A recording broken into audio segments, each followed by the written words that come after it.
And now it is time for our main event of the evening as Mm-hmm. the WWE World Heavyweight Championship is on the line as CM Punk takes on Roman Reigns. And can we start Mm.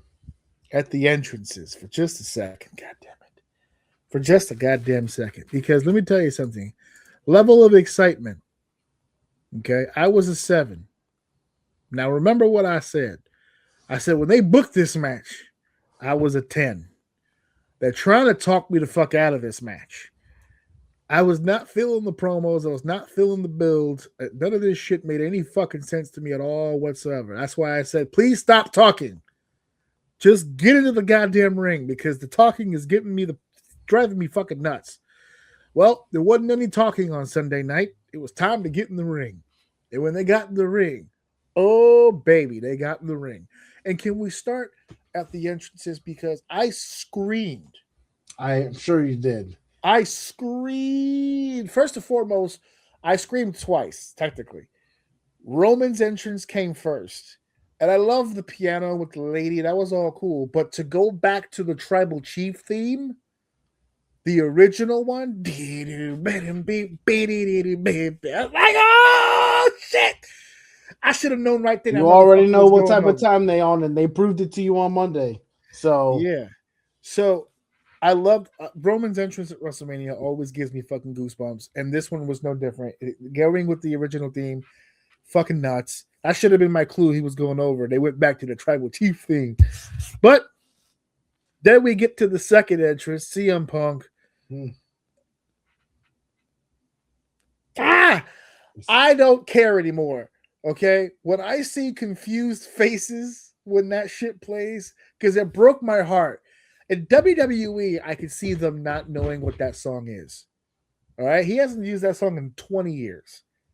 I get it. This audience, most of the people that are in this building weren't fucking alive when he used that song. I understand. Okay, I get it. AEW, when he played that song, it broke my heart because those are supposed to be the smart ones, and they didn't have a fucking clue. So when I started hearing it, I said, "Oh, that building's gonna be quiet as fuck." I was happy to hear some noise when I saw the fan cam footage when people use their cell phones.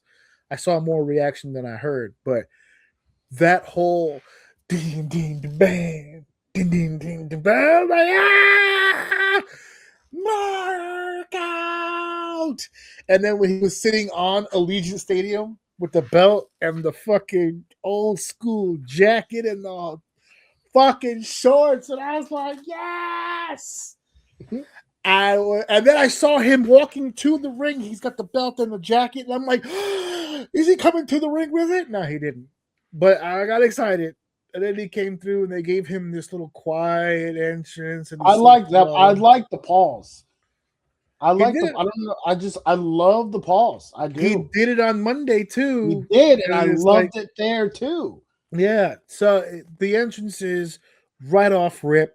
Obviously, me and we were trying to figure out what the names on the jacket meant. I'm glad they They explained it. explained it. Yeah, they explained it. I'm glad that worked out that way. And so, like, I was so done with the build, but watching the two of them stand there during the introductions, full building, the real WrestleMania main event, night two. All right, Mm. I still consider night one a main event, but the real one we all know is night two. It's a singles match. It's Hey for the man, same world thing. title. Hey, same thing you said about Stephanie and AJ Styles. They're both headliners, Yeah, but the last person the last one is the is the one that matters. headliner. Is the So, headliner, so and and to see Punk and Roman in this position, I just got to assume because I know there used to be a lot of bad blood, but I got to assume at this point that there's a lot of water under the bridge between Punk and a lot of people there.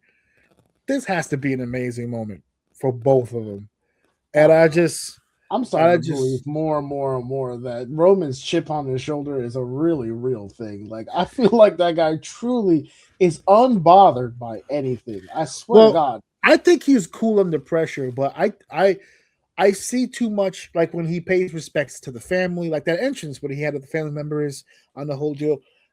I know he can be emotional about this. I know that. That's his family, though. Yeah, That's no, completely but different. in his family, wrestling and his family are one. It's synonymous with one another. I have spent enough time with the actual Anoa'i family to get that vibe where they consider the wrestling business their business, the family business. I was specifically told as part of the little meeting we had for our match to not to disrespect their business. You know what I mean? Like they're very, very serious about that shit. And I'm not gonna sit here and say that he marks out or he like you said, he's very unfazed by a lot of shit. There's not a lot of shit that gets his motor running like that.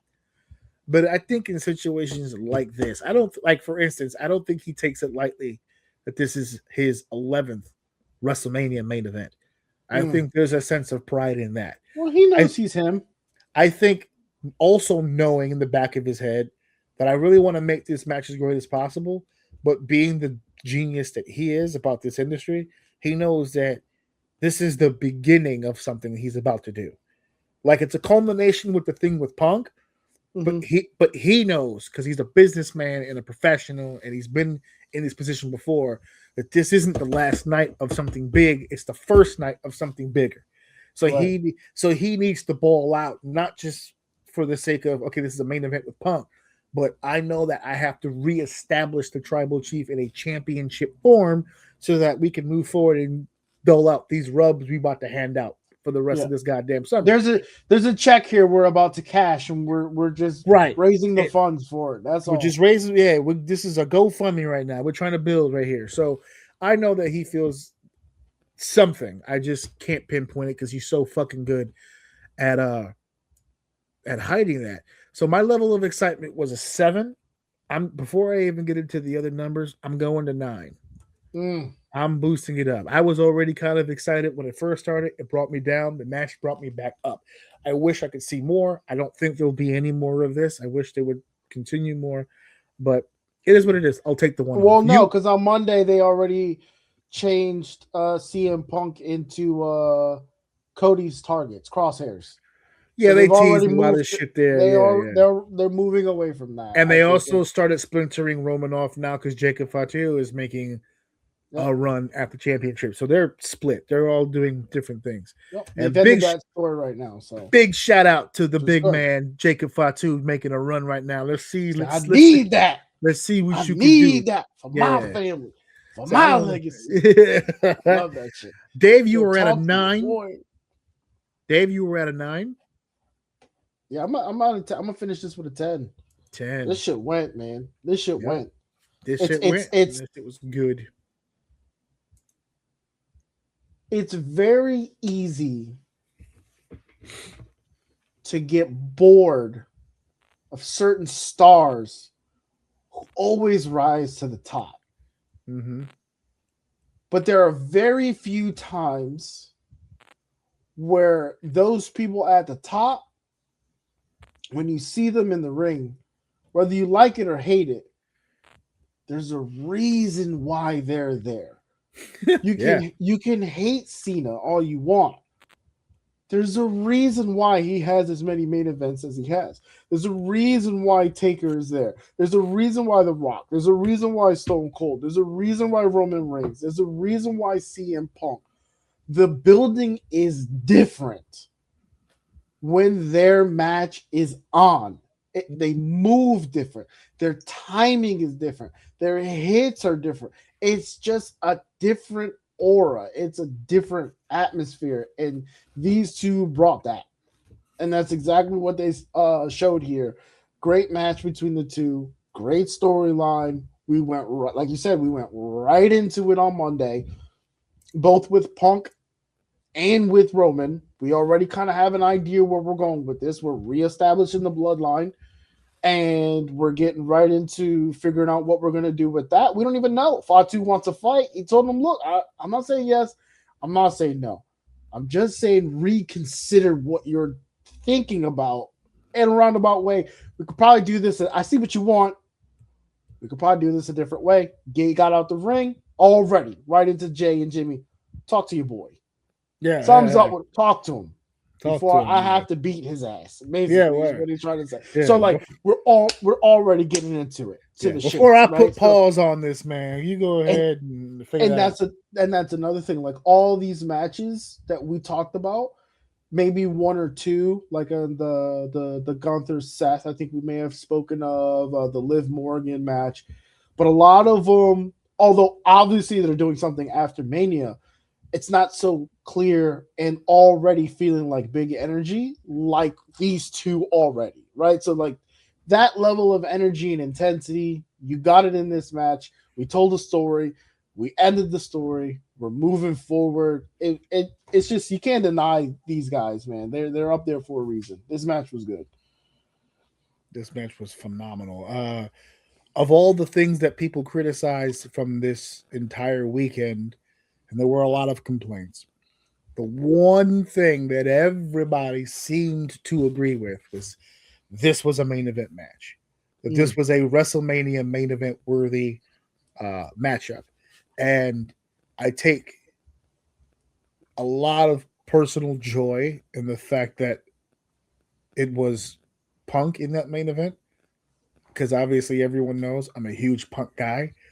But I want to address something that I said on the live convo, because I don't want to duck any smoke, and I'm going to stand on it. I mentioned something about having Punk fatigue at the live convo.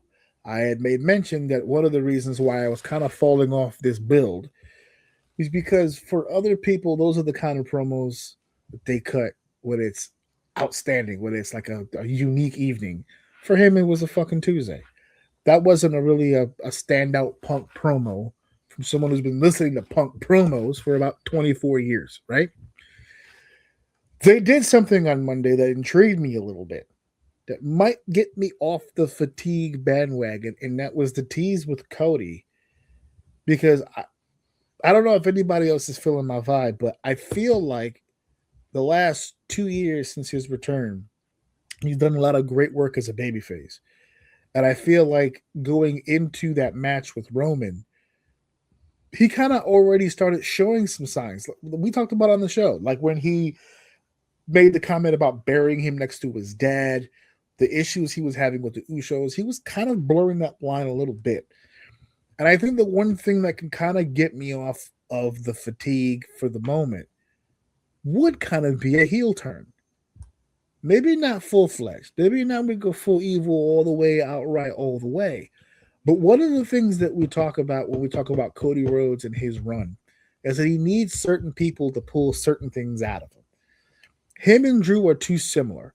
But when Cody goes against a Roman Reigns, or when Cody went against a Lesnar, or when Cody goes against like an AJ Styles, the kind of people that do more than just the in-ring formula, but can get them going in promos, can get them going through the build, it gets Cody revved up, and he wants to do more, and he's more energetic. Kevin Owens is another guy who just fucking pulls it out of Cody. There's these guys who do it special.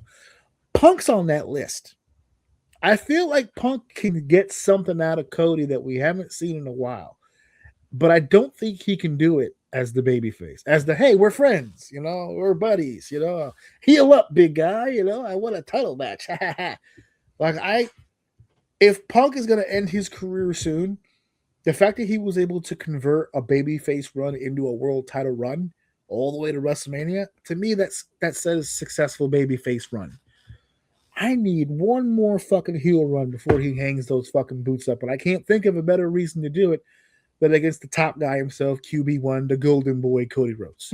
That's crazy that's what we're saying about Cody Rhodes. What? That's what we're at. You're right. You are correct. I'm just saying it's fucking weird. Yeah, it's a weird. This is Trump's America. This is Trump's America. So anyway, congratulations on the guys for busting out just a really true blue WrestleMania main event.